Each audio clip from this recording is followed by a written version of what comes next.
Welcome in this video lecture. Diploma first year के छात्रों के लिए यह वीडियो लेक्चर है। तो आइए हम देखते हैं what is an algorithm. In computer programming terms an algorithm is a set of well defined instruction to solve a particular problem. Computer programming में किसी भी समस्या को क्रमबद्ध तरीके से सॉल्व करना एल्गोरिदम कहलाता है। जैसे कि यदि आपको दो संख्याओं का जोड़ करना है, दो संख्याओं को ऐड करना है, तो पहले आप पहली संख्या लेंगे, उसके बाद दूसरी संख्या लेंगे, दोनों को ऐड करेंगे और आंसर को डिस्प्ले करेंगे। ठीक है, तो एक अच्छे एल्गोरिदम की क्वालिटी क्या क्या होनी चाहिए? एक अच्छे एल्गोरिदम की क्वालिटी होनी चाहिए input and output should be defined precisely, मतलब इनपुट और आउटपुट उसका ठीक तरीके से डिफाइंड होना चाहिए और प्रत्येक स्टेप जो है एल्गोरिदम का क्लियर होना चाहिए, स्पष्ट होना चाहिए, उसमें किसी प्रकार की एम्बिग्यूटी नहीं होनी चाहिए। Algorithm should be most effective among many different ways to solve a problem. Algorithm जो होता है वो अधिक प्रभावकारी होना चाहिए ताकि ठीक तरीके से किसी भी समस्या का समाधान किया जा सके। N algorithm should include computer codes, should not include computer codes, मतलब एल्गोरिदम में कंप्यूटर का कोड्स नहीं होना चाहिए, क्योंकि एल्गोरिदम जो होता है वो समझने के लिए होता है कि उस समस्या को किस तरीके से सॉल्व किया जाएगा।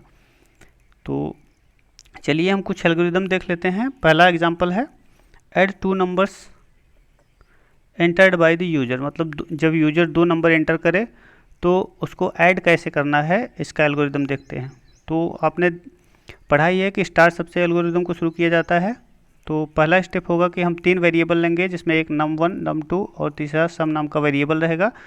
तो num और num2 में जो भी वैल्यूज है उसको रीड करना है, रीड करने के बाद num1 और num2 में जो भी वैल्यू है उसको ऐड करके सम नाम के वेरिएबल में असाइन कर देना है और जो भी आंसर आए डिस्प्ले कर देना है उसको। ठीक है, उसके बाद स्टॉप सबसे उसको रोक देना है। तो ये आपका पहले एग्जाम्पल का एल्गोरिदम हुआ। इसी तरीके से यदि हमें तीन नंबर में लार्जेस्ट नंबर फाइंड आउट करना हुआ तो हम दो तरीके से इसको कर सकते हैं। सिर्फ इफ़ स्टेटमेंट की सहायता से करना है या इफ़ से करना है तो आप तीन बार कंपेयर करवा के कर सकते हैं। और इसमें इफ एल्स की सहायता से किए हैं तो स्टार्ट सबसे शुरू होता है। तीन वेरिएबल डिक्लेयर करना है ए बी और सी, और ए बी और सी तीनों वेरिएबल को रीड करना है। If A is greater than B and if A is greater than C, यदि ए बी से बड़ा है और ए सी से बड़ा है तो इसका मतलब ये सबसे बड़ा है। तो हम यहाँ क्या करेंगे कि डिस्प्ले करेंगे ए इज ग्रेटेस्ट। एल्स यदि ऐसा नहीं होता है तो सी इज ग्रेटेस्ट।